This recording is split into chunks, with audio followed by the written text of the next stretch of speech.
자, 이번 시간에는 예수님의 죽음, 예수님이 십자가에서 죽으신 그 죽음의 의미에 대해서 상고를 해보고자 합니다.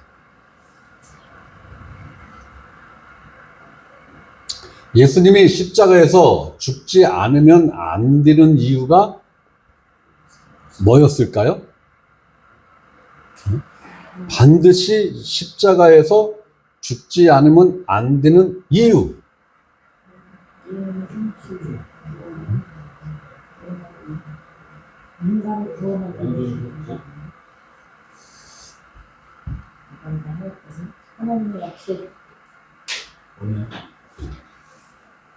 전혀 여러분들이 지금 말씀하신 게 다 맞아요. 자, 예수님의 죽음에는 두 가지 관점에서 봐야 됩니다. 첫 번째는 예수님의 단독 죽음. 예수님의 단독 죽음의 의미가 있고, 두 번째는 예수 그리스도 안에서 예수님과 함께 누군가가 같이 죽었다라는 거예요. 이 두 가지의 의미에 대해서 정확하게 알아야 우리가 예수 그리스도를 안다라고 이야기를 할 수가 있는 겁니다. 단순히 예수님이 십자가에서 피 흘리고 죽었대야. 왜 죽었대야? 네 죄를 용서해 주기 위해서 피 흘려고 죽었대야. 그거는 거기서 서울 말씀 안 된대요. 이게 다요. 세상에 이게 다요. 만 명, 2만 명 모이는 교회에서도 이게 다요. 지금 막 개척해서 10명 모이는 교회도 이게 다요. 그리고 믿으려. 그것만 믿는 게. 그것만 믿는 게. 참 저렴한 믿음이죠. 아무리 마트에서 저렴한 식재료가 좋다 해도 이건 너무 저렴한 거예요. 지나치게 저렴하면 뭔가가 이상이 있는 거예요. 그죠? 자, 우리는 예수 그리스도의 죽음, 예수님 단독 죽음의 의미, 그리고 예수 그리스도 안에서 예수님과 함께 내가 죽은 이 일의 의미를 우리는 나누어서 살펴볼 건데,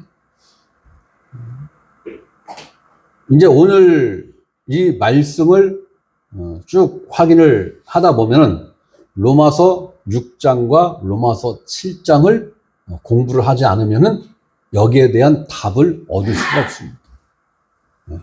특히 예수님과 함께 내가 죽었다라는 이 교리는 로마서 6장, 7장을 통해서 정확하게 배우셔야 돼요.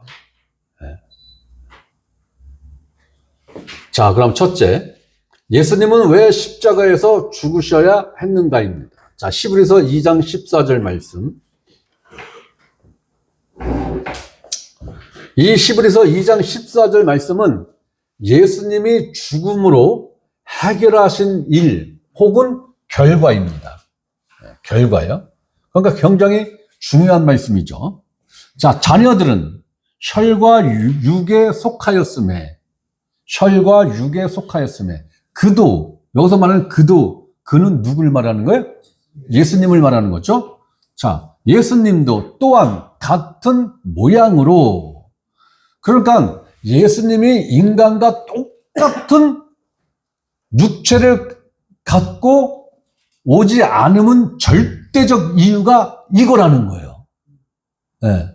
예수님이 성육신 하신 목적, 그리고 결과가 이거라는 거예요. 자, 그도 또한 같은 모양으로 혈과 육을 지니심은 죽음을 통하여. 그러니까 예수님이 죽지 않으면 이 결과를 산출해낼 수 없다는 거죠. 반드시 죽어야 이 결과가 산출될 수 있다는 거예요. 네. 이게 필요 없다면 예수님이 십자가에서 죽을 이유가 없어요. 네. 네? 로마 군병들이 이야기한 것처럼 얘들아 가만 놔둬봐. 제가 스스로 십자가에서 내려올 수도 있어. 네.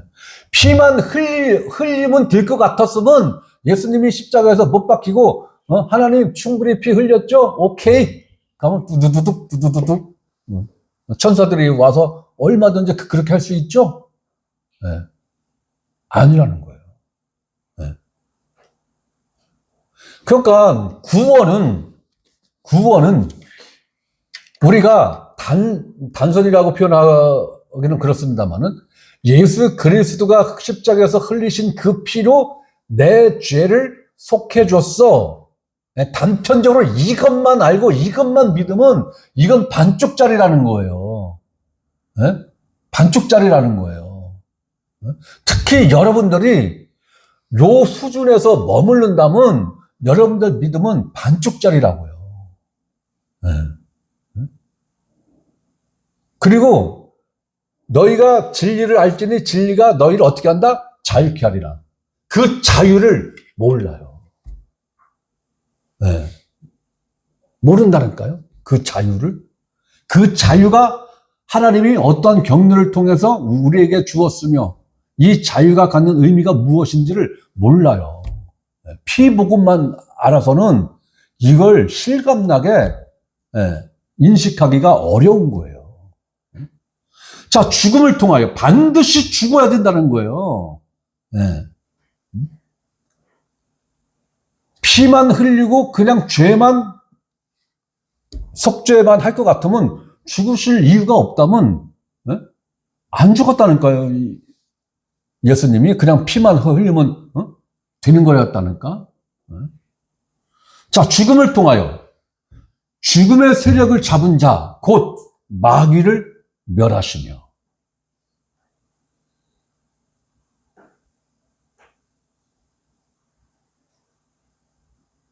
이거라는 거예요. 그러면 이 말씀을 마귀를 멸하시며, 그러면 이 히브리서 2장 14절 말씀을 통해서 어떠한 말씀이 성취가 된 거예요? 하나님이 이렇게 할 거야! 라고 구약 성경에 예언을 해 놓으셨는데, 언약의 말씀을 주셨는데, 어떠한 말씀이 성취가 된 거예요?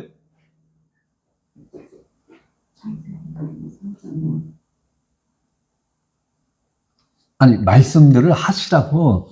예, 예. 응? 나하고 이렇게 충분하게 주고받고, 이게 대화가 돼야 이게 실질적인 교제지, 설교자하고는 교제할 생각은 1도 없고, 자기네들끼리 모여서 교제한대, 자기네들끼리 모여서. 아니, 아마추어, 1단짜리들끼리 죽어가고 모여서 토의하고 연구하고 해봤자 아마추어 1단 수준을 넘어갈 수 있어요? 못 넘어가요. 못 넘어가요. 아마추어 1단짜리 1000명이 모여서, 프로 1단짜리하고 게임을 해도 그 1000명이 프로 1단 1명을 못 이겨요. 그죠? 네. 1000명이 모이고 10,000명이 모여도 그 머리 수준은 아마추어 1단 수준인 거예요. 그렇잖아요. 그죠? 네. 아니, 그게 필요 없다는 건 아니요. 필요다. 근데 왜 나하고 뭘 대화를 하자고 하면 전부 다 꿀먹은 벙어리가 되느냐고? 네? 왜 그러는 거예요? 네? 너무 어려운 걸 물어봤어. 아, 뭐가 어려워요? 뭐가 어려워? 네? 네? 그걸 몰라, 진짜? 아유, 참. 창세기 3장. 네? 우등새. 뱀의 후손은 여자의 후손의 발 뒤꿈치를 상하게 할 것이고, 여자의 후손은 뱀의 머리를 상하게 할 것이다. 그 말씀이 딱 성취가 된 말씀이잖아요. 그걸 지금 사도 바울이 지금 설명한 거예요. 알고 나니까 하나도 어렵지 않죠. 예. 그러니까 제가 그러잖아요. 말씀을 단편적으로 알고 이해하면은 여러분들이 써먹을 일이 없어. 써먹을 일이 없어. 네. 그러니까 계속 적어야 돼. 한두 끝도 없이 적어야 돼. 적기만 해야 뭐야? 써먹지를 못하는 거예요. 그래서 내가 적지 말라는 거예요. 딱딱하네. 네. 그러니까 말씀을 쭉쭉 늘려서 연결할 줄도 알아야 된다는 거예요. 쭉쭉 늘려서. 네. 이거는 암기가 아니고 이해력이 필요한 거예요. 네. 이해를 하시라고. 암기하려고 하지 말고 이해를 하시라고. 네? 그 말씀을 지금 성취시키신 말씀이잖아요. 그 일을 내가 성취시키기 위해서 너희들과 똑같은 육체를 입고 왔고, 그리고 내가 죽음을 통해서 이 일을 내가 완성할 거야. 그 얘기를 지금 하는 거잖아요. 그죠? 여러분들 표정은 마치 양형제 혼자 억지 부리는 것 같아. 그 표정으로. 얘를 죽여버릴 수는 없나? 자, 이 얘기는 뭐냐면 예수 그리스도 죽음 안에서 예수 그리스도 안에 있는 자들에게 죄에서 해방시키는 그 일을 하신다는 거예요. 하시겠다는 거예요. 네. 자, 죽음의 세력을 잡은 자. 우리는 다 죽음의 세력에 지금 종로로 타는 자죠? 네. 아니, 바리새인들이 예수님이 병자를 하도 많이 고치고 하니까 저거 바알세부를 힘입어서 하는 짓이요. 그랬죠? 그러면서 예수님이 쭉 얘기하면서 뭐라고 그랬어요? 야, 내 세간을 훔쳐간 놈이 있는데 그걸 도로 뺏어오려면 내 세간을 훔쳐간 놈보다 더 힘이 센 놈이 가서 그 놈을 박살내야 그 세간을 도로 찾아올 수 있지. 그랬죠? 네. 그러면 우리가 죽음의 세력에서 종노릇하는 우리를 거기서 자유케 하고 해방시키려면은 우리만 쏙 빼올 수 있다는 얘기예요? 못 빼온다는 얘기예요? 못 빼온다는 얘기예요. 우리만. 그럼 누구를 박살내야 돼요? 그 세력을 잡고 있는 자, 마귀. 이놈을 박살내면 그 수하에 있는 종들은 자동으로 다 풀려나는 거죠? 자동으로 해방되는 거죠? 네. 그 일을 지금 예수님이 하시겠다라는 거예요. 그 일을. 자, 히브리서 2장 15절 말씀을 또 봅니다. 또 죽기를 무서워함으로 한평생 매여 종로로 타는 모든 자들을 놓아주려 하심이라. 네. 놓아준다는 얘기는 뭐예요? 자유해. 네, 자유해. 네. 그래서 너희는 세상에 종로로 타지 마라. 너희는 사람에게 종로로 타지 마라. 네? 왜? 너희는 자유자야. 자유자야. 네. 자유인인 네가 다시 세상에 종로로 타고 어떤 특정한 사람들에게 종로로 타는 것은 자유자가 할 수 있는 일이 아니야. 네. 그 얘기를 하는 거잖아요.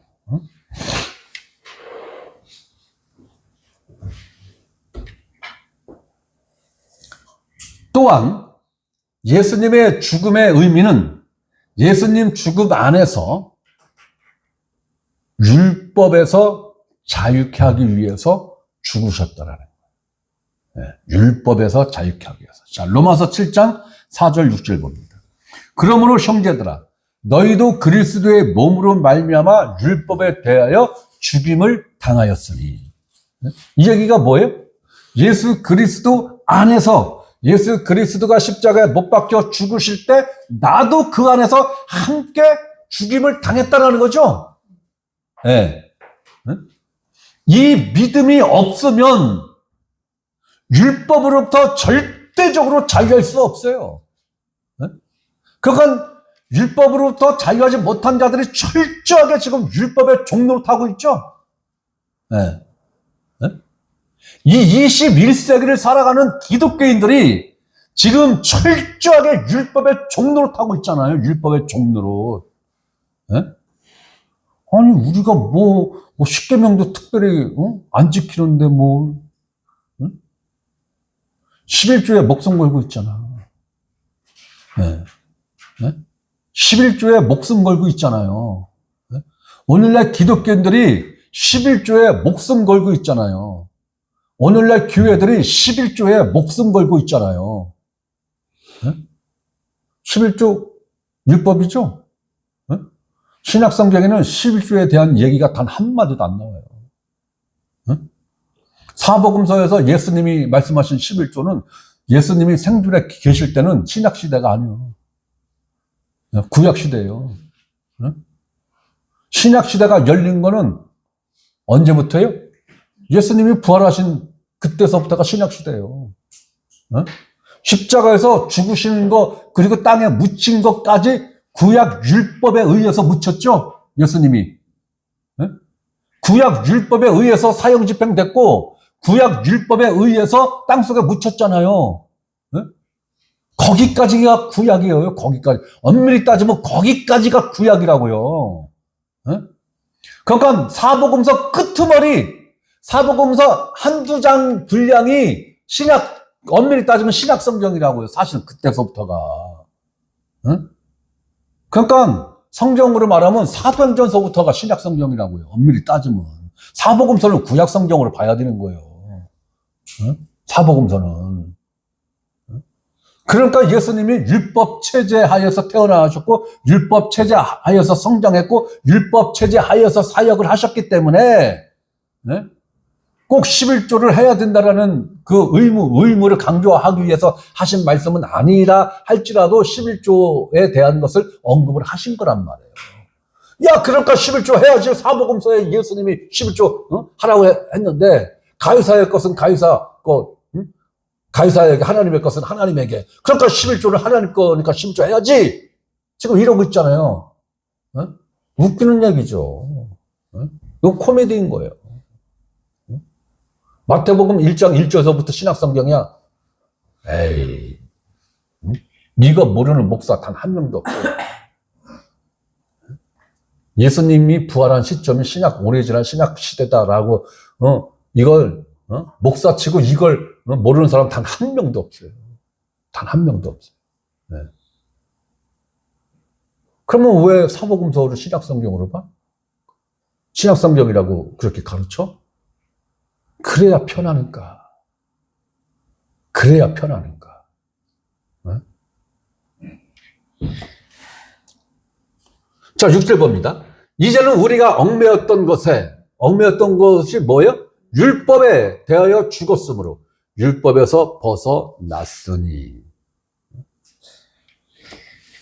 자, 예수님 죽음의 능력 또는 효력에 대해서 살펴보겠습니다. 자, 다시 히브리서 2장 14절 말씀 봅니다. 자녀들은 혈과 육에 속하였음에, 죄의 몸이라는 거죠. 혈과 육에 속하였다는 것은 죄의 몸이라는 거예요. 그도, 예수님도 또한 같은 모양으로 혈과 육을 함께 지니심은 육체를 입고 오신 이유는 죽기 위함이라는 것인데, 죽음을 통하여, 예수님이 죽음을 통해서 얻고자 하는 것은, 즉 예수님의 발 뒤꿈치가 상한 그 결과로 얻어지는 것은 이것이라는 거예요. 죽음의 세력을 잡은 자, 곧 마귀를 멸하시며 뱀의 머리를 상하게 한 거죠. 뱀의 머리를 박살낸 거예요. 마귀의 힘을 무력화시켰다라는 거예요. 마귀의 힘을, 능력을 무력화시켰다. 마귀의 능력이 무력화가 됨으로 인해서 우리에게 자연스럽게 주어진 게 뭐예요? 죄로부터의 자유. 여러분들이 이 개념은 정확하게 이해를 하셔야 돼요. 얼렁뚱땅 대충 그냥 비스무리하게 알면은 신앙생활을 비스무리하면서 능력도 없고 힘도 없고 빌빌빌 되는 그러한 신앙생활을 할 수밖에 없어요. 이런 개념들은 아주 정확하게 여러분들이 알고 이해를 하셔야 되는 거예요. 자, 사도행전 2장 24절에 보면은 하나님께서 그를 누굽니까? 예수님을 사망의 고통에서 풀어 살리셨으니 부활시켰다는 얘기죠. 이는 부활시킨 이유는 그가 예수님이 사망에 매여는 뭐예요? 종로를 탄다는 거죠. 붙잡혀 있을 수 없습니다.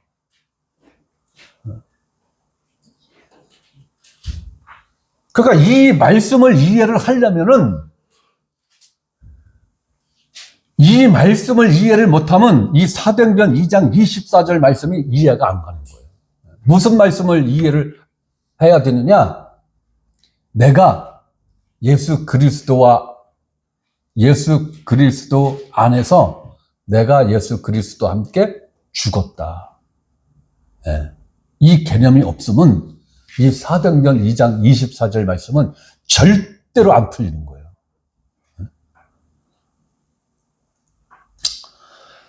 예수님이 사망에 매여 있을 수 없다면 예수 그리스도 안에서 그리스도와 함께 죽은 모든 자들도 사망에 매여 있을 수 없는 거죠.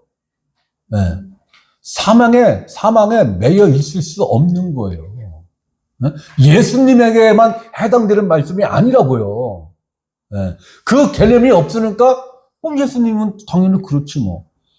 그럼 우리는 뭐 여전히 종로를 타고 있잖아. 여전히 죄 짓고 있잖아. 그러니까 우리는 사망에 종로를 타고 있는 거지. 이 개념 다 갖고 있어요. 이건 예수님만 해당되는 거야. 그 복음을 모르니까. 예수 그리스도 안에 라는 그 의미 자체를 모르니까. 그걸 일도 모르니까. 예수님 안에 도대체 뭐가 있는 거야? 궁금하지도 않나? 성경에 수백 번 반복해서 나오는 얘기가 예수 그리스도 안에서, 예수 그리스도 안에서. 이걸 사도 바울이 수백 번을 반복했는데, 궁금하지도 않은가 봐. 궁금하면 성경 조금만 관심 있게 읽어보면 이 안에 내가 있었다는 얘기네. 내가 있다는 얘기네. 이거 금방 알 텐데. 그죠? 그럼 하나님이 예수 그리스도가 사망의 고통에서 풀어 살리셨다. 그러면 예수님 혼자만 살림받은 건가? 아니죠. 예수 그리스도 안에서 같이 십자가에 못 박히고 같이 죽은 그들도 살리심을 받은 거죠. 이 개념이 없는 거예요. 오늘날 기독교는 이 개념이 없어요. 아예 없어요, 아예. 이러니까 심각한 거예요. 이러니까. 예수가 사망에 매여 있을 수 없습니다. 예수님이 사망에 매여 있을 수 없다면, 그래서 하나님이 부활을 시켰다면, 예수 그리스도 안에 있는, 그러면 예수 그리스도 안에 있는 우리는 여전히 사망에 매여 있고, 예수님만 혼자 그냥 홀랑 사망에 매여 있을 수가 없어서 하나님이 예수님만 쏙 부활을 시킬 수가 있어요? 아니잖아요. 이러한 잔인한 예를 들어서 대단히 송구스럽습니다만은 산모 안에 누가 있어요? 생명이 있잖아요. 산모의 생명이 아닌 또 다른 생명이 산모 안에 있잖아요. 그죠? 불의한 사고로 산모가 사망했어. 그러면 그 산모 안에 있는 또 다른 생명은 그래도 살죠. 살죠. 사는 거예요. 오늘날 기독교에서 가르치는 바에 의하면 그 애기는 살아요. 살아서 엄마 무덤 속에서 지 혼자 이제 출산해서 스스로 기어 나온다니까요. 오늘날 기독교에서 가르치는 거에 의하면 없어요. 죽는 거예요. 산모가 살면 그 아기도 같이 사는 거고, 산모가 죽으면 그 아기도 같이 죽는 거예요. 똑같은 원리로 예수 그리스도 안에 우리가 있다면, 예수 그리스도가 죽었는데 우리가 어떻게 안 죽어? 안 죽으면 그게 기적인 거죠? 천지창조보다 더 위대한 기적인 거예요. 그런데 예수님이 부활을 했는데 예수님 안에 있는 우리들이 못 살아났어. 그러면 우리들이 하나님이야. 그죠? 우리들이 하나님이라니까? 예수 그리스도가 죽으면 예수 그리스도 안에 있는 존재도 같이 죽는 거고, 예수 그리스도가 사망의 고통에서 살리심을 받았으면 예수 그리스도 안에 있는 모든 존재도 살리심을 받은 거예요. 그죠? 네. 이 원리가 아무것도 아닌 것 같아도 이게 기독교 신앙에 있어서 절대적인 시금석이 되는 말씀인 거예요. 네. 이걸 모르니까 엉뚱한 설명들이 난무하는 거예요, 지금. 이걸 모르니까. 이게 기초라고요. 이게 기본이라고요. 이게. 한글을 배울 때 기역, 니은, 디귿, 가나다라가 이거라고요. 기역, 니은, 가나다라를 안 가르치고 국어책 읽어. 그래서 못 읽으니까 못 읽는다고 휘처리로 때리는 거하고 똑같은 짓을 지금 기독교에서 하고 있는 거예요.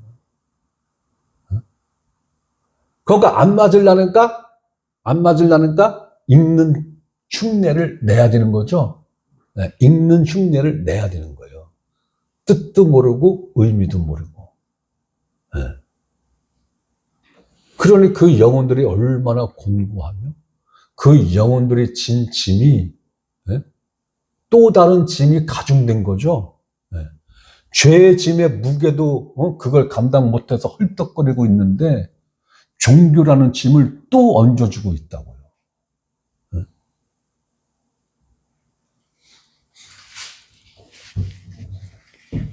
이해되시죠? 자, 창세기 3장 15절 말씀 봅니다. 내가 하나님께서 너로 뱀, 즉 사탄, 마귀 사탄, 여자와 원수가 되게 하고 내 후손도 뱀, 마귀 사탄, 여자의 후손과 메시아 그리스도와 원수가 되게 하리니 여자의 후손은 그리스도는 내 머리를 상하게 할 것이요 뱀, 마귀의 머리를 상하게 할 것이요 너는 뱀, 마귀는 그의 그리스도의 발꿈치를 상하게 할 것입니다. 이 말씀이 정확하게 지금 성취되었다는 것을 히브리서 2장 14, 15절을 통해서 선포하시는 거예요.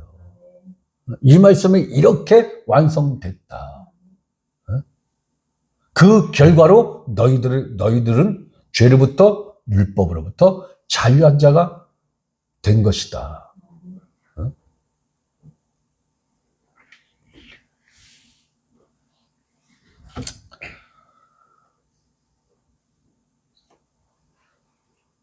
자, 여기서 뱀 머리를 상하게 한다라는 것은 실질적으로 뱀 머리가 상하면 뱀은 죽어요. 네. 그러나 마귀 사탄은 죽을 수 있는 존재가 아니에요. 영적인 존재이기 때문에. 뱀 머리를 상하게 한다라는 것은 뭐냐?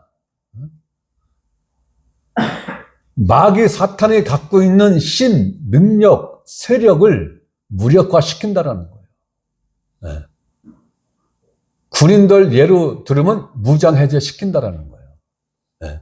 무장해제가 되면은 아무런 힘 못 써요, 군인들. 네?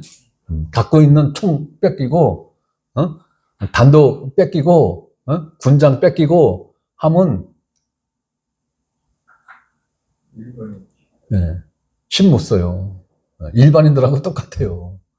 네. 그 얘기를 하는 거예요. 자, 발꿈치를 상하게 한다는 것은 뭐냐? 이거는 메시아의 죽음, 사망을 정확하게 말하는 거예요. 네. 아니, 그런데 죽었는데 어떻게 발꿈치가 상했다가 아주 발꿈치 상하는 건 경미한 거죠. 그죠? 어떻게 보면. 그런데 발꿈치를 상하게 한다는 거는 결정적인 거예요. 네? 아킬레스건이 어디에 있어요? 발꿈치에 있죠? 네. 뒤에 이거 인데 딱 끊어지면 못 걷죠? 네. 걸어도 쩔뚝쩔뚝거려요. 네. 예수 그리스도의 죽음을 의미하는 것인데, 죽음을 하나님 능력에 비하면, 그냥 발꿈치 상한겨. 이 얘기는 뭐예요? 부활시킨다는 거죠. 다시 살려낸다는 거죠. 네. 자, 여자의 후손이라는 것은 아담의 후손으로 오지 않는다라는 거예요. 곧, 남자 없이 여자 단독으로 임신해서 출산된 아기로 온다라는 거예요. 네. 아담의 후손으로 오면은 그냥 죄인이에요. 네. 그냥 죄인인 거예요. 네. 그러면 그러면 여자 자궁 속에서 그 아기가 크면 여자의 엄마의 피도 아기 혈액 속에 막 들어가고 그걸로 인해서 아기에게 영양분이 전달되고 하는데 아기하고 산모하고 그 피가 왜 안 섞여? 응? 그러면 엄마하고 아기 피가 섞이면 그 아기도 다 똑같이 죄인이 되는 건데. 그죠? 네. 그런데 어떤 원리에서 여자의 후손으로 오면 죄인이 안 되고 남자의 후손으로 오면 죄인이 된다는 거예요? 네? 산부인과적으로 볼 때 이걸 의사들이 확인을 안 했겠어요? 네? 의심 많은 과학자들이 이걸 확인을 안 했겠어요? 네? 확인했어요. 산모의 피는 절대로 아기한테 한 방울도 흘러가지 않습니다. 한 방울도 안 들어가요. 네. 탯줄을 통해서 탯줄이 뭘로 꽉 차 있죠? 혈액으로 꽉 차 있죠? 그죠? 네. 누구 혈액이에요? 엄마 혈액이죠? 네. 아기 혈액은 없어요. 한 방울도 거기에 없어요. 네. 엄마의 혈액이에요. 우리가 얼뜻 생각할 때, 그 탯줄로 엄마의 피가 아기한테 흘러가고 영양분도 흘러가고 그러는 거 아니야? 아니에요. 아기에게 필요한 영양분만 그 탯줄을 통해서 태아한테 들어가는 거예요. 엄마의 피는 단 한 방울도 아기한테 흘러가지 않습니다. 그래서 메시아는 반드시 여자의 후손으로 와야 되는 거예요.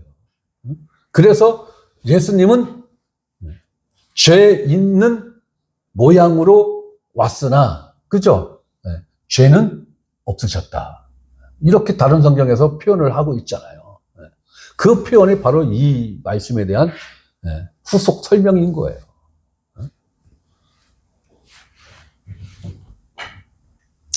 자, 마태복음 1장 18절에서 25절을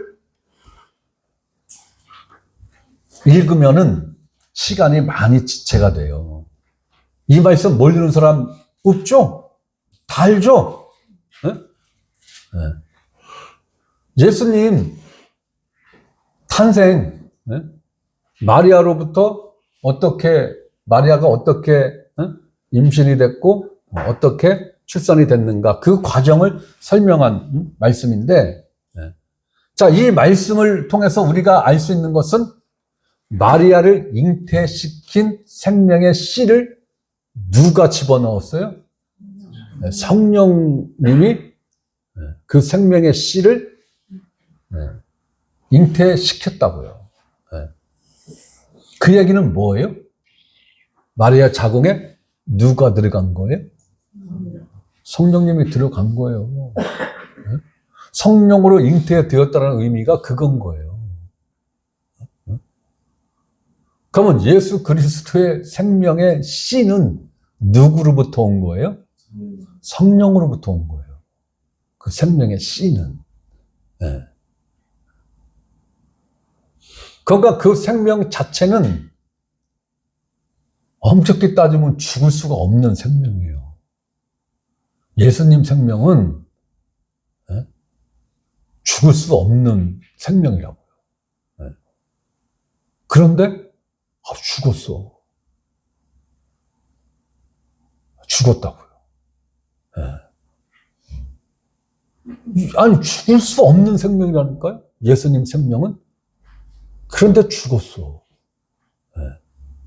자, 성경에서 영원한 죽음의 의미가 뭐예요? 영원한 죽음의 의미가 뭐예요? 성경에서 말하는 죽음의 의미가 뭐예요?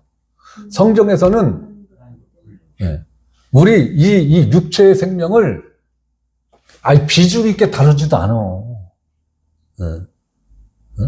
이 육체의 생명의 이 죽음은 그냥 하나의 순리야. 성경에는 이렇게 되어 있어요. 순리야. 성경에서 말하는 죽음은 하나님이 관심 있어 하는 죽음은 영적 죽음인데, 영적 죽음은 육체 생명이 죽는 것 같은 그 죽음이 아니란 말이에요. 영적 죽음은 하나님과 분리되는 게 죽음이에요. 하나님과 분리되는 거. 이게 가장 큰 심판이고, 그런 의미에서 예수님의 죽음을 바라봐야지. 예수님이 십자가에서 하나님하고 철저히 분리됐죠? 철저히 분리된 거예요. 이게 가장 큰 심판인 거예요. 하나님으로부터 철저하게 버림받은 거예요. 외면했잖아요. 등 돌렸잖아요. 예수님이 가장 큰 고통은 육신의 생명의 죽음이 아니라 그 고통이에요. 그래서 십자가의 잔을 말한 게 아니고 아버지와하고 분리되는 이 고통의 잔을 아버지 난 이건 피하고 싶어요. 예수님이 그걸 말한 거예요. 그러면서 꼭 한마디 붙여. 아버지 뜻대로 하세요. 아버지 뜻대로 될 걸 알면서 그 기도를 왜 했대? 응? 뭔가 필요했으니까 하셨겠죠.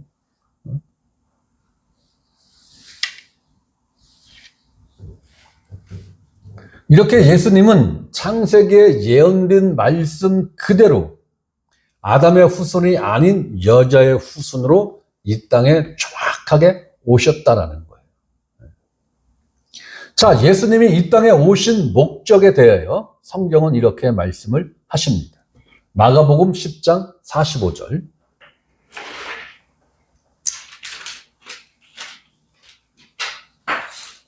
자, 마가복음 10장 45절. 우리 다 같이 한번 읽겠습니다.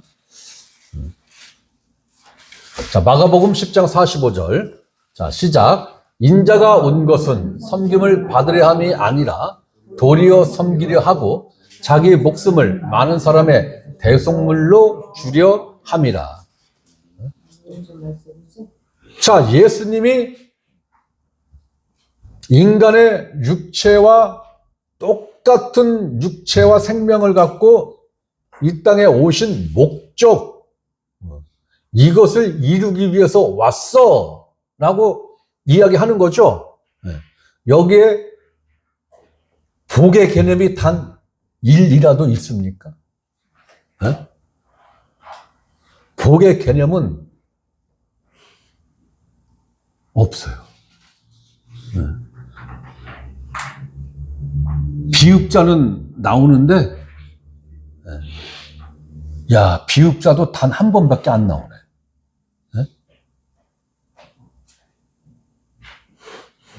일도 없어요. 복의 개념하고. 자, 예수님이 이 땅에 오신 목적은 자기 목숨을 많은 사람의 대속물이 뭐예요? 대신속죄 제물이죠. 이게 대속물이란 말이에요. 대신속죄 제물로 주려 함이라. 그러니까 예수님이 이 땅에 오신 이거 한 가지 목적밖에는 없어라는 건 아니에요. 예수님이 이 땅에 오셔서 이루어내야 하시는 일들 중에 이 일이 있다라는 거예요. 이 일이. 그게 뭔데? 많은 사람들을 위하여 대승속죄 제물로 자기 목숨을 희생시키는 거. 죽는 거. 네. 대신속죄가 뭐예요? 대신속죄가. 네? 내 죄값을, 내가 치러야 할 죄값을 나를 대신해서 자신의 생명값으로 지불하는 일을 하러 오셨다는 거죠. 네.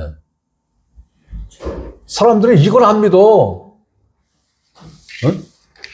사람들이 이걸 안 믿어. 사람들이 안 믿어. 마치 예수님이 이 땅에 성육신 하신 목적은 복 주기 위해서. 복 주기 위해서.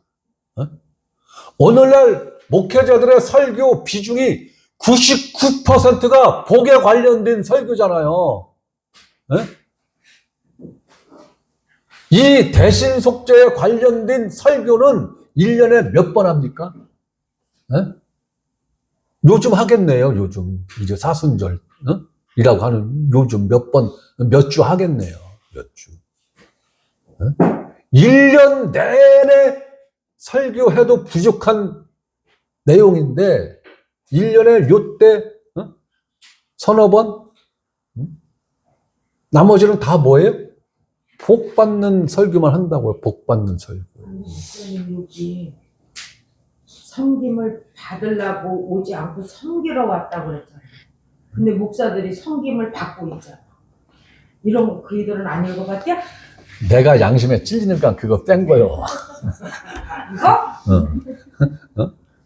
근데 이게 맞는 거지. 섬기러 왔는데 섬김을 받으려고 그러잖아. 그러니까 성경을 얼렁뚱땅 대충 알면 안 된다는 거예요. 자, 예수님이 이 땅에 오신 것은 내가 너희들한테 섬김을 받으려고 온 게 아니라 내가 오히려 내 목숨으로 너희들을 섬기려고 왔어요. 그런데 어떻게 섬기려고 왔느냐? 내 목숨을 너희들의 대신속죄 제물로 희생하기 위해서 왔어. 이건 거예요. 그러면 일명 주의 종이라고 하는 그 위치에 있는 사람들은 주의 종이라며, 예수님 종이라며, 나는 일명 주의 종이라고 하시는 분들이 우리는 말씀으로, 나는 말씀으로 성도 여러분들을 섬기는 겁니다. 이럽니다. 진짜 말씀으로 섬겨요? 명령만 하지? 그렇잖아요. 명령만 하지 말씀으로 섬기는 거 아니에요. 명령이지, 명령권자지. 그러면서 주의 종이래. 예수님은 섬김을 받는 위치에 단 한 번도 서본 적도 없고 섬김을 받아본 적도 없어요. 예수님은. 그런데 그분의 종이라고 하는 그분들은 어마어마한 섬김을 받고 있잖아요. 성도들을 섬기는 거 단 1도 없어요. 제가 볼 때는. 없어요. 섬김을 철저하게 받고만 있지. 이렇게 말하는 저는 똑같잖아요. 여러분들한테 섬김만 받고 있지. 내가 여러분들을 섬기는 게 뭐가 있어요? 아무것도 없어요. 응? 네, 응? 내 자신 스스로가 여러분들한테 섬김의 거품을 최대한 나도 여러분들한테 철저하게 섬김을 받고 있는데,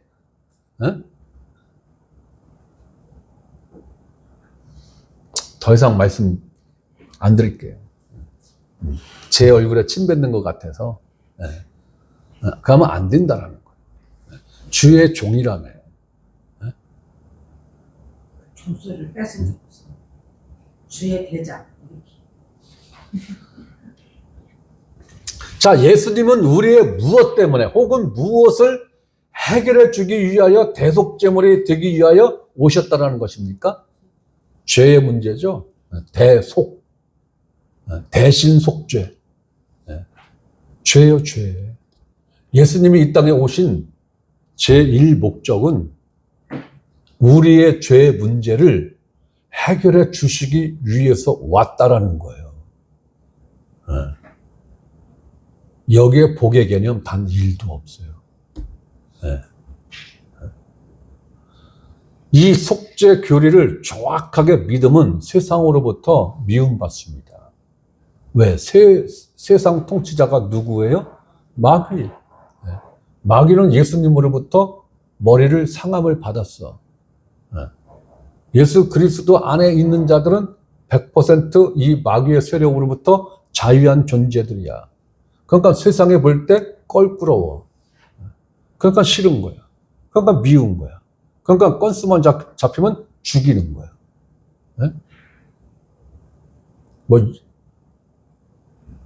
제가 어떠한 유튜브를 보니까 장경동 목사님이 목회자들 세미나는 아닌 것 같고 유튜브에서 그거 쇼트? 네. 그 동영상을 본 건데 지금 민주당에서 기독교 해체 법을 발의했습니다. 아니 실질적으로 국회에서 그 법이 발의가 됐다는 얘기예요. 종교 해체법. 그러니까 정부에서 불교가 됐던 기독교가 됐던 신천지가 됐던 여호와의 증인이 됐던 통일교가 됐던 해체하면 그날부터 해체해요. 그 법안을 발의했다는 얘기예요. 거기에 국회의원 98명인가가 도장을 찍었다고 하는 것 같은데 이러한 시대로 지금 가고 있는 거예요. 이러한 시대. 이제 종교도 대통령 권력하에 집어넣겠다라는 거예요. 그러면 이게 어떻게 되는 거예요? 정교 분리를 완벽하게 위반하는 거예요. 정교 분리를 완벽하게 위반하는 거예요. 대한민국 헌법은 이승만 대통령이 헌법 초안을 만들 때 이 정교 분리를 그래도 헌법 정신에 집어넣었어요. 대한민국. 미국에서 미국 헌법을 공부하고 왔기 때문에 그런데 이제 그걸 없애버리겠다. 정교 분리를 하지 않겠다는 거예요. 정교 일치로 가겠다라는 거예요. 이제 종교도 정부에서 컨트롤 하겠다라는 거예요. 그 법이 입법이 됐습니다. 입법 예고가 아니고 입법이 됐어요. 국회에서 이제 안건으로 상정해서 투표해서 151표 찬성을 얻으면 통과되는 겁니다. 그러면 민주당 의원들만 다 찬성해도 되죠? 왜? 정의당은 무조건 찬성하고 조국 혁신당도 무조건 찬성할 거니까. 그러면 160표 되잖아요. 그죠? 그럼 민주당 국회의원 중에 기독교, 불교 신자 없을까요? 수두룩하게 있어요. 수두룩하게 있어요. 다 권사 장로예요. 수두룩하게 있어요. 그들이 과연 반대할까요? 저는 믿습니다. 반대할 줄로 믿습니다. 네. 반대할 거예요. 그분들 반대로 이제 그 법은 무산될 줄로 저는 확신합니다. 여러분들이 새겨서 들으세요.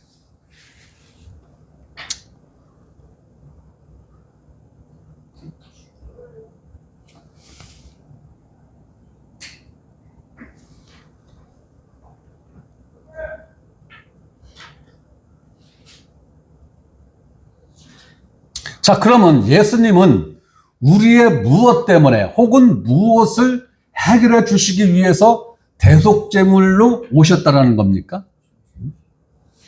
자, 하나님은 예수님의 이름에 그 이유와 목적을 새겨놨어요. 자, 마태복음 1장 21절. 아들을 낳으리니 이름을 예수라 하라. 이는 그가 자기 백성을 그들의 죄에서 구원할 자이심이라 하니라. 바로 이것이 예수님이 여자의 후손으로 오셔야 했던 첫 번째 이유인 것입니다. 자기 백성을 그들의 죄에서 구원하기 위해서 오셨다라는 거예요. 그런데 이러한 목적으로 오신 예수님이 십자가를 통해서 이 일을 이루어내셨는데 우리가 고백하는 죄만 용서하신대요.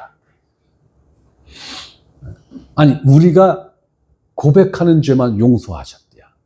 용서해 주신대요. 용서해 놓은 것도 아니고 우리가 고백하는 죄만 용서하신대요. 그걸 일명 회개라고 하죠. 네.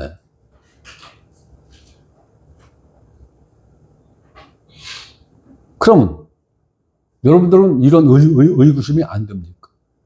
내가 오늘 하루 지은 모든 죄를 다 고백할 수 있나? 어? 아니, 내가 지은 모든 죄를 다 기억할 수 있나? 어? 예수님은 심지어 지나가는 여인을 보고 음욕을 품은 자마다 간음하였느니라. 어? 이 말씀을 확대 해석하면 생각으로 짓는 죄가 한두 가지요? 네? 우리 몸뚱아리로 우리 혀로다가 짓는 죄보다 월등히 많을 거요? 생각으로 짓는 죄가? 그럼 그 생각으로 지은 죄 낱낱이 다 한 개도 누락됨 없이 다 고백할 수 있어요? 그럼 고백하는 죄만 용서받는다며. 오늘날 교회에서 그렇게 가르치잖아요. 네. 그러면 생각 안 나고 기억 안 나서 고백하지 못한 죄는 죄가 아닌가? 네. 그럼 그 죄는 용서받지 못하는 거네? 네. 죄의 삭은 사망이라. 네? 용서받지 못한 죄가 단 한 가지라도 있으면 어떻게 되는 거예요? 지옥 가는 거죠. 네. 구원은 개뿔, 무슨 구원이요? 네? 그러면 오늘날 교회에서 가르치는 이 교리가 허점투성이라는 거죠. 네. 그래서 그걸 질문했더니 생각나지 않고 기억나지 않아서 고백하지 못한 죄는 예수님 피로 다 용서가 됐대요. 또. 그러면 성경 어디에 생각나고 기억나는 죄만 죄고 생각 안 나고 기억 안 나는 죄는 죄가 아니다라고 써있는 구절 단 한 구절이라도 있나? 네? 창세기로부터 요한계시록 끝절까지? 어? 비스무리한 것도 없어요. 어? 성경은 죄의 삭은 사망이야. 생각이 났던 생각이 안 났던 죄의 삭은 사망인 거예요. 그러면 그 가르침을 듣고 배운 사람들은 그거 궁금하지도 않나? 그러면 내가 기억나고 생각 안 나서 고백하지 못하고 회개하지 못한 죄는 어떻게 되는 거지? 아니, 생각나지 않고 기억나지 않는 죄는 예수님의 피로 다 용서가 됐으면 생각나는 죄하고 기억나는 죄는 왜 용서가 안 되는 거지? 그러면 기억상실증에 걸린 사람들은 100% 구원받네? 아무것도 생각 안 나니까. 그죠? 그러면 우리는 하나님 앞에 가서 나 하나도 기억 안 나요. 나 하나도 기억 안 나요. 생각 안 나요.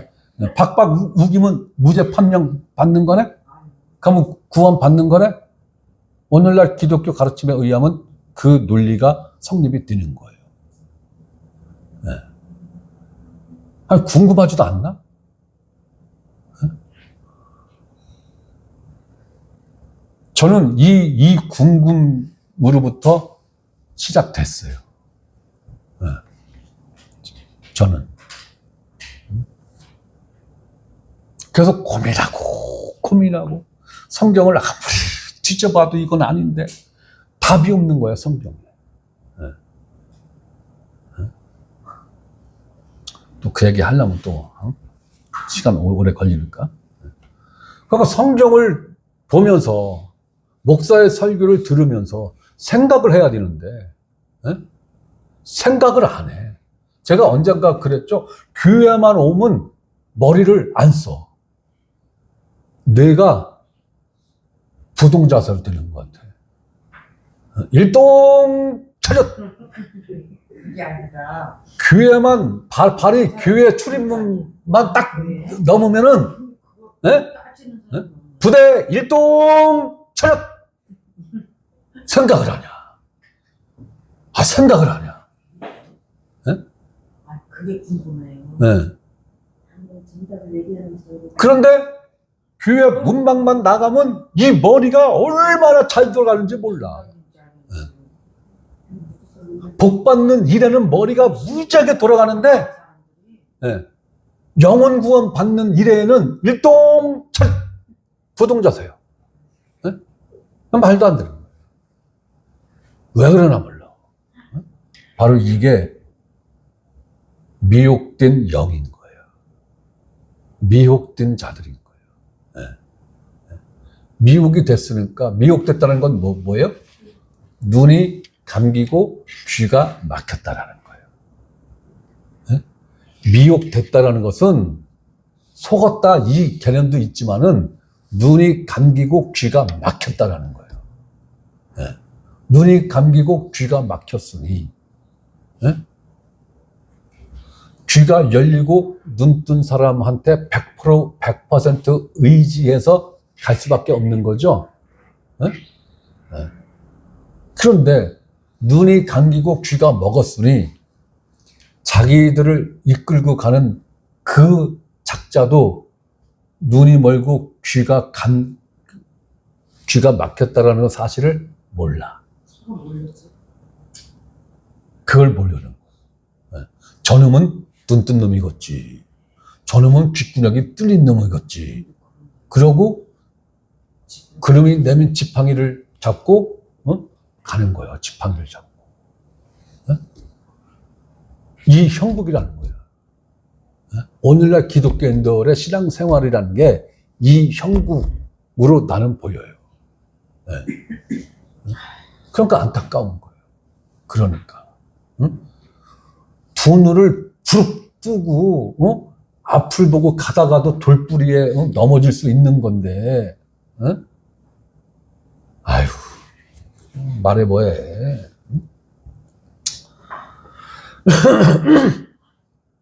예수님이 이 땅에 오신 목적, 그 이름 자체에다가, 하나님이 이름 자체에다가도 자기 백성을 그들의 죄에서 구원할 자, 그러니까 마리아가 예수야 라고 부를 때마다 예수님은 그걸 생각한 거예요. 그죠? 네. 요셉이 예수야 부를 때마다 그걸 생각할 수밖에 없는 거예요. 동생들이 예수형 부를 때마다 그걸 생각할 수밖에 없는 거예요. 동네 친구들이 예수야 놀자라고 할 때 그걸 생각할 수밖에 없는 거예요. 네? 예수님은.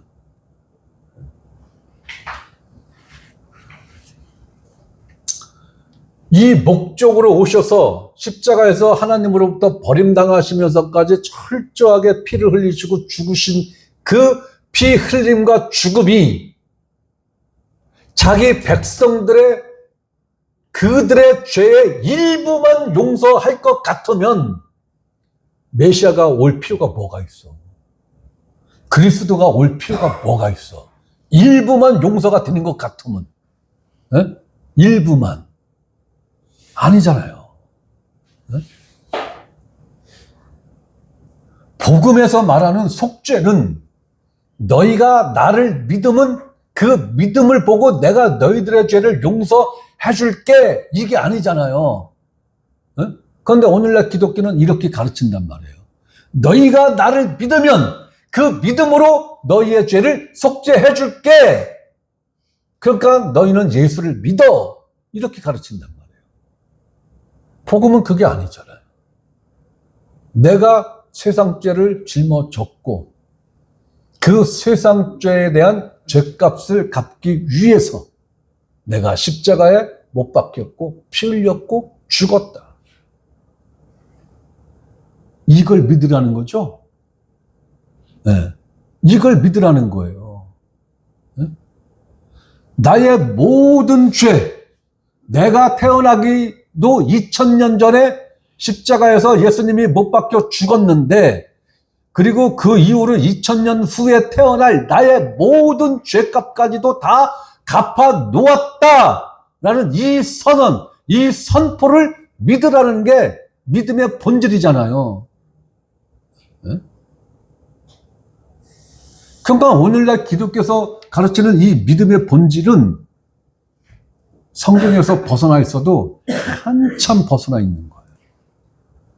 네? 믿음의 내용이 무엇이라야 되는지 자체를 모르는 거예요.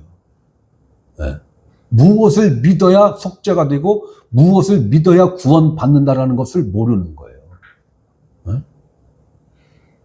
복음이 선포하는 것은 너희들의 모든 죄를 내가 다 속죄했어. 100% 속죄했어. 네. 이걸 믿으라는 거예요. 이거를. 하나님이 계획하시고 하나님이 이루어내신 그 일을 믿으라는 거예요. 무조건 믿어가 아니라 하나님이 계획하신 것이 무엇이었고 하나님이 계획하신 그 일을 어떤 과정을 통해서 어떻게 완성해 놓으셨는가, 그 사실을 믿으라는 거죠. 그 사실을. 막연하게 뚱그름 잡듯이 믿으라는 게 아니에요.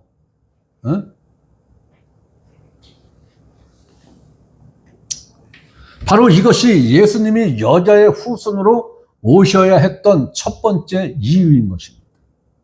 자, 그럼 두 번째 이유는, 자, 요한일서 3장 8절입니다. 예수님이 여자의 후손으로 오셔야 하는 두 번째 이유. 요한일서 3장 8절. 자, 우리 다 같이 읽습니다. 시작. 죄를 짓는 자는 마귀에게 속한, 마귀는 처음부터 범죄함이라. 하나님의 아들이 나타나신 것은 마귀의 일을 멸하려 하심이라. 자, 하나님의 아들, 누굽니까? 예수 그리스도가 나타나신 것은 성육신을 입고 우리의 혈과 육과 똑같은 몸을 갖고 이 땅에 오신 것은, 이유는 마귀의 일을 멸하려 하심이라. 마귀의 일이 뭐예요? 죽음의 세력으로 모든 인간들을 매여 놓은 거. 종으로 삼고 마귀는 그 위에 절대적 권력자로 군림하는 거. 이거잖아요. 마귀의 일을 멸하려 하심이라는 건 뭐예요? 그 권세로, 죽음의 세력을 잡은 그 권세로 왕노릇하는 그 능력을 무력화시키기 위해서 왔다는 거예요. 그 능력을. 그렇게 돼야 그 밑에서 종노릇하는 자기 백성을 자유케 해줄 수 있는 거잖아요. 그러니까 여기서 자유의 문제가 나오는 거예요. 자유의 문제가. 예수님이 죽으신 두 번째 목적은 우리에게 자유자로 살게끔 하게 하기 위해서 죽으신 거예요. 그러니까 무엇으로부터의 자유? 죄의 세력을 잡은 자 마귀로부터의 자유. 네. 죽음의 세력으로부터 자유해지는 것. 네. 이 자유가 명확하게 있는 사람들이 순교를 하는 거예요. 네. 이 개념이 없는 사람들 절대로 순교 못합니다. 일제시대 때 그 뭐죠? 천황 숭배하는 거? 신사참배. 신사참배는 우리가 지금 보통 생각했을 때 일제시대 때 그때 당시에 목회하고 있던 목회자들 100%가 거부해야 당연한 거죠? 네. 아마 10%도 안 했을걸요? 10%도 안 했을걸요?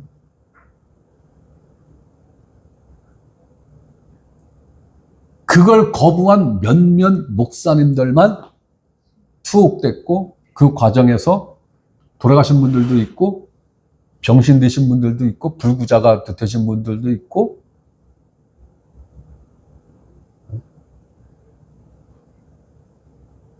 몇 명 안 돼요. 그러면 일본 승사들이 시범 케이스로 그분들만 몇 명만 붙잡아 갔을까요? 시범 케이스로? 아니죠. 신사참배 거부한 목사들은 다 잡아갔을 거예요. 싹 다 잡아갔을 거예요. 싹 다. 아, 기독교에서 어디 찾아보면 그거 있을 것 같은데 명단이 몇 프로 안 돼요. 그럼 나머지는 다 신사참배 했다라는 거죠. 신사참배 했다라는 거예요. 그럼 신사참배한 목사들은 어떠한 명분으로 했을까요? 야, 내가 신사참배 거부해서 설교를 못하면 너희들만 손해잖아. 안 그랬을까요? 여러분들을 내가 하나님 말씀으로 중단 없이 이렇게 섬기기 위해서 고육지책으로 그냥 가서 그냥 고개 숙이는 척했지 내 마음으로 숭배한 거 아니오. 이렇게 변명했겠죠. 네.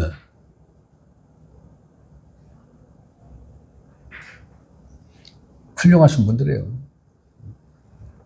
이걸 모르기 때문에 그래요. 네. 그들은 이러한 일을 한 예수를 몰랐기 때문에 결국은 복음이 없었다는 얘기예요. 일제시대에도 오늘날과 별반 차이 없었다는 얘기예요. 그래서 제가 한국 땅은 복음이 들어온 사실이 없어요. 없어요.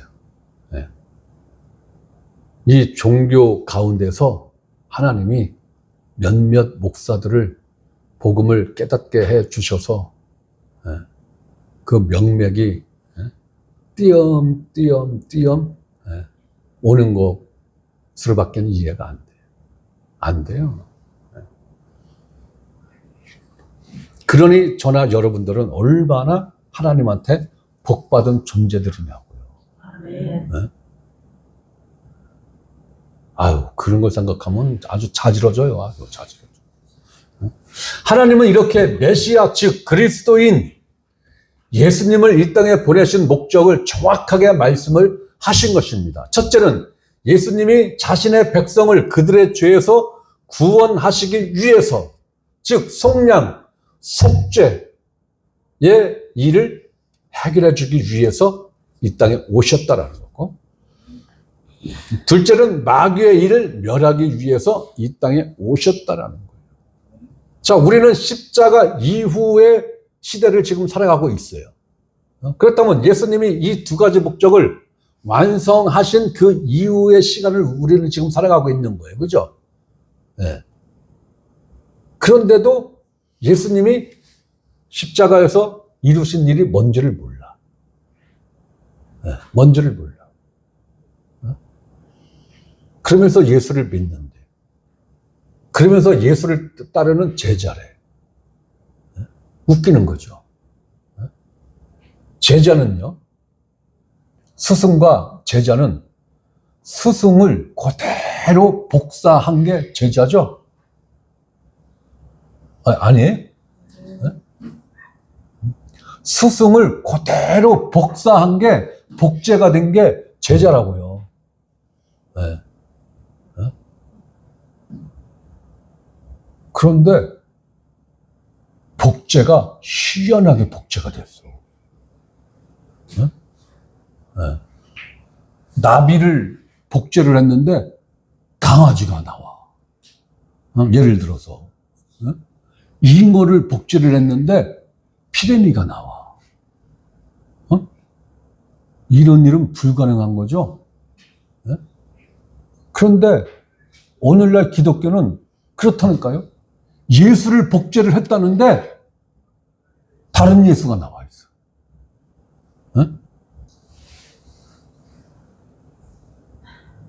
희한한 일이 지금 벌어지고 있는 거예요. 희한한 일이. 그런데도 그게 정상이래. 예수가 아닌 다른 게 복제가 돼서 나왔는데도 그게 정상이래. 그걸 문제 삼는 네가 이상한 거래. 웃기는 거예요, 지금.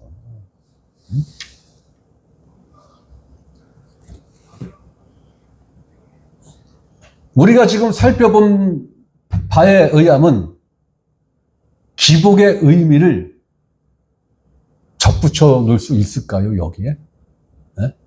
이 복음의 내용에 기복신앙을 접목시킬 수 있는 그 가능성이 있을까요?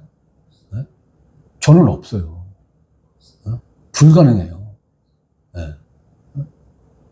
그러니까 우리 모임에 오시는 분들은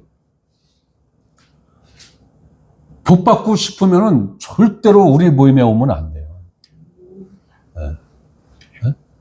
이 땅에서 잘 먹고 잘 살고 부귀 영화를 누리는 복을 그걸 원하신다면 오면 안 돼요. 다른 교회를 가야 돼요. 아니면 절에 가요. 기복신앙을 추구할 것 같으면 절에 가도 상관없어요. 절에 가세요. 뭐 플레이팅을 준다나? 신천지 가도 괜찮아요. 통일교 가도 괜찮아요. 여화정인 가도 괜찮아요. 안식교 가도 괜찮아요. 그 기복신앙을 추구할 것 같으면 그냥 일반 교회 아무 데나 가셔도 괜찮아요. 근데 저희 교회 오면 실망해요. 그러니까 오지 마셔, 저희. 올 생각도 하지 마시고.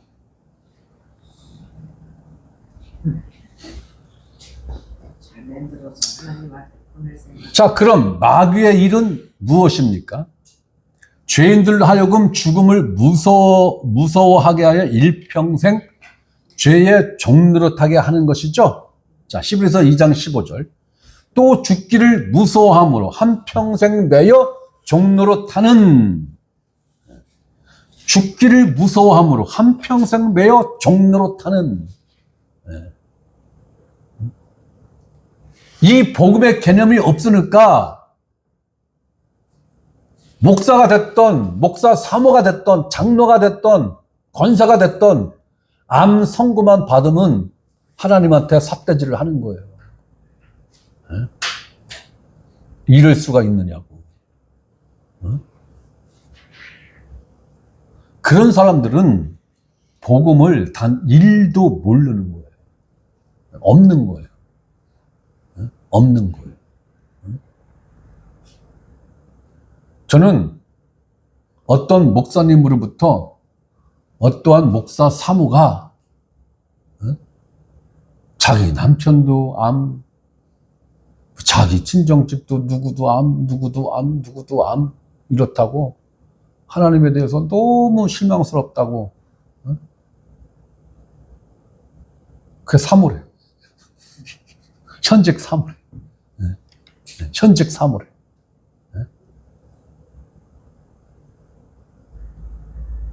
사모 신앙은 목사 신앙이에요. 그쵸? 목사 신앙 니꼬로 사모 신앙이고, 사모 신앙 니꼬로 목사 신앙이에요.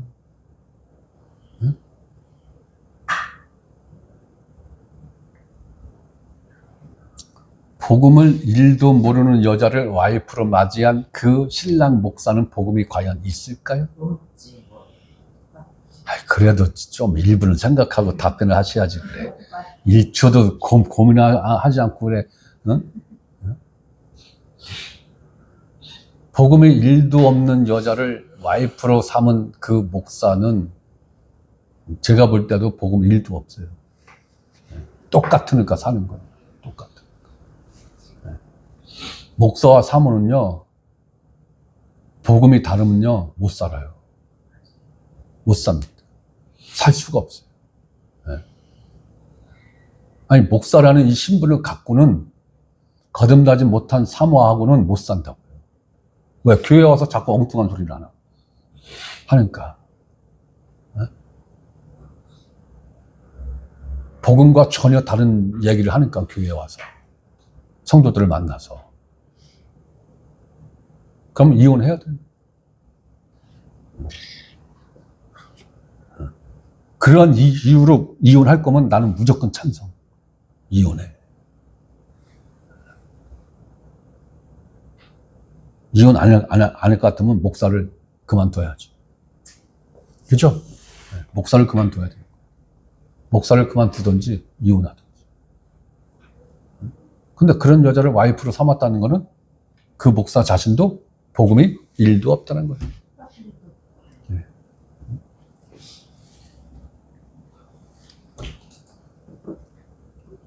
바로 예수님의 십자가 죽음은 창세기의 말씀과 같이 마귀를 멸하시기 위하여 십자가를 짊어지셨다는 거예요. 자, 로마서 6장 9절에 이는 그리스도께서 죽은 자 가운데서 살아나셨으며 다시 죽지 아니하시고 사망이 다시 그리스도를 주장하지 못할 줄을 압니다.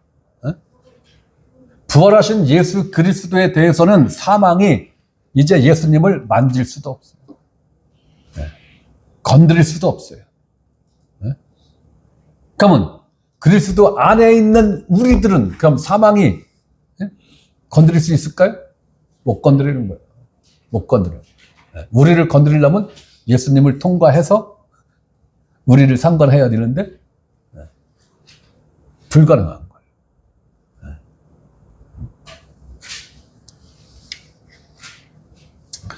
사망이 두 번 다시 그리스도에게 능력을 행사할 수 없다는 것은 비단 예수님에게만 적용되는 것이 아니라 그 안에 있는 우리들에게도 동일하게 적용되는 거예요.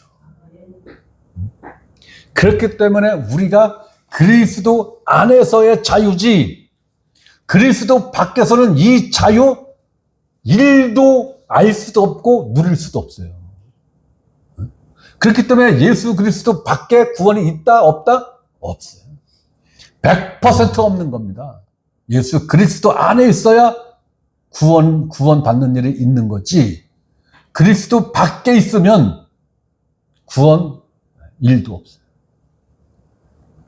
이 절대적으로 이렇게 중요한 예수 그리스도 안에라는 이 말씀의 의미를 교회에서 1도 안 가르치잖아요. 안 가르쳐요. 안 가르친다는 건 뭐예요? 설교자가 그걸 모른다는 얘기잖아요. 그 의미를 모른다는 얘기잖아요. 그 의미를 모른다는 얘기는 복음을 안다는 거예요? 모른다는 거예요? 모른다는 거예요. 오늘날 기독교의 심각성은 여기서부터 출발하는 거예요. 교인들이 무슨 죄가 있어요? 아무것도 모르고 교회 나온 죄밖에 더 있습니까? 그런 설교자들은 아니잖아요. 전공자잖아요. 전공자. 거기다가 또 사명자냐. 하나님이 보내신 자는 반드시 무엇을 말하게 되어 있어요? 복음을 말하게 되어 있다고 하나님이 로마서에 말씀해놨잖아요. 하나님이 보낸 자. 다 사명자냐. 사명자라는 건 뭐예요? 하나님이 하나님으로부터 보냄을 받았다라는 거죠. 그런데도 복음을 몰라. 복음을 말을 안 해. 그냥 예수라는 이름이나 하고 성경이나 좀 읽고 뭐 이런 거 대충 설명하고 하면 그게 다 복음이래. 그게 다 복음이래. 그게 다 복음이면 그 설교 듣고 거듭나는 사람들이 수두룩해야지. 근데 거듭나는 사람이 거의 없죠. 거의 없어요. 말도 안 되는 거예요.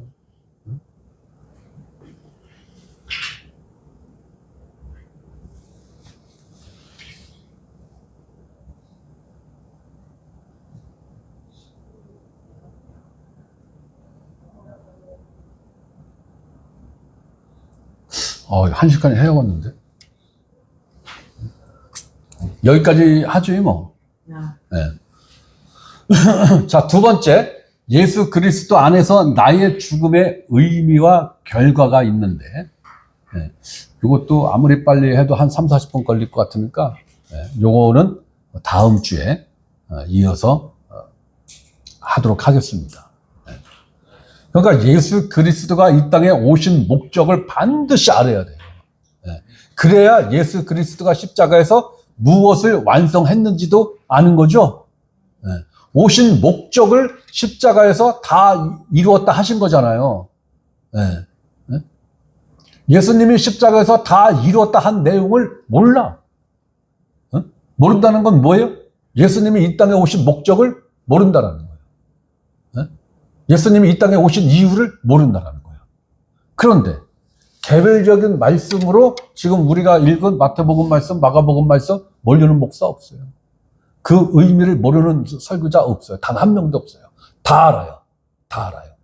그런데 이 말씀과 이 말씀을 연결을 못 시키는 거예요. 네. 그러니까 소경이죠. 그러니까 소경이에요. 네. 그러니까 무지한 거예요. 그 상황을 가리켜서 미혹됐다. 이렇게 이야기하는 거예요. 미혹됐다.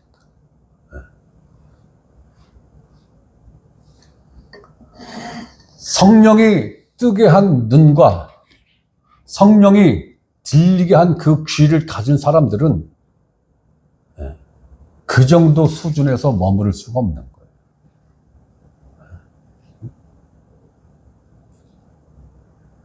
성령께서 막 그냥 딱 말씀을 짝을 지어주는데 뭘.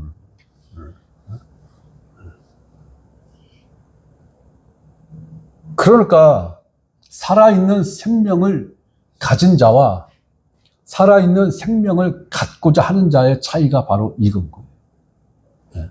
얼뜻 듣기에는 뭐 그게 그거잖아. 살아있는 생명을 가진 자와 살아있는 생명을 갖고자 소망하는 거는 차원이 다른 거예요. 차원이 다른 거예요. 우리는 살아있는 생명을 가진 자예요.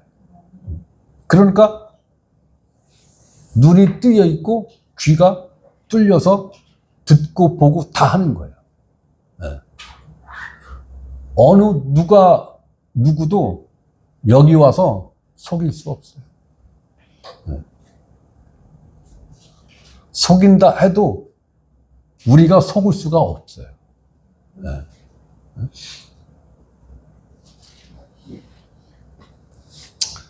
자, 이제 여러분들이 이러한 의미 하나하나를 정확하게 알고 말씀을 어떤 구절을 단편적으로 그 구절 따로 이 구절 따로 이 구절 따로 이렇게 단편적으로 알면 안 돼요. 여러 말씀을 이렇게 연결해서 볼 줄도 아셔야 되고 이해할 줄도 아셔야 되는 거예요.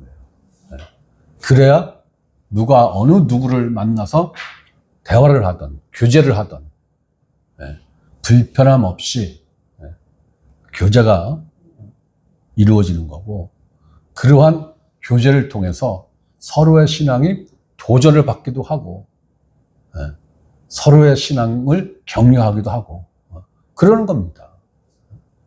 그렇기 때문에 교제를 통해서 서로 동반 성장할 수가 있는 거예요. 그 목적이 아닌 거는 교제 아니요. 그냥 밥 먹고 차 마신 것 뿐이요. 그런 걸 교제했다라고 얘기하면 우리 수준에서는 안 맞는 거예요. 아, 그냥 밥 먹었어요. 아, 그냥 차 마셨어요. 이래야지. 아유, 교제했어요. 그 교제의 내용을 물으면 몰라. 그건 교제 아니에요. 밥 먹은 거예요. 차 마신 거예요. 그냥 시간 허송한 거예요.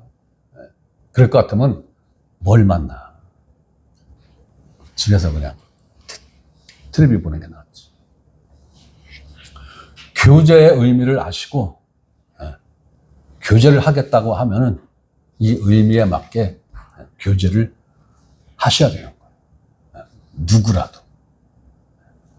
아셨죠? 자, 오늘은 여기까지 하겠습니다.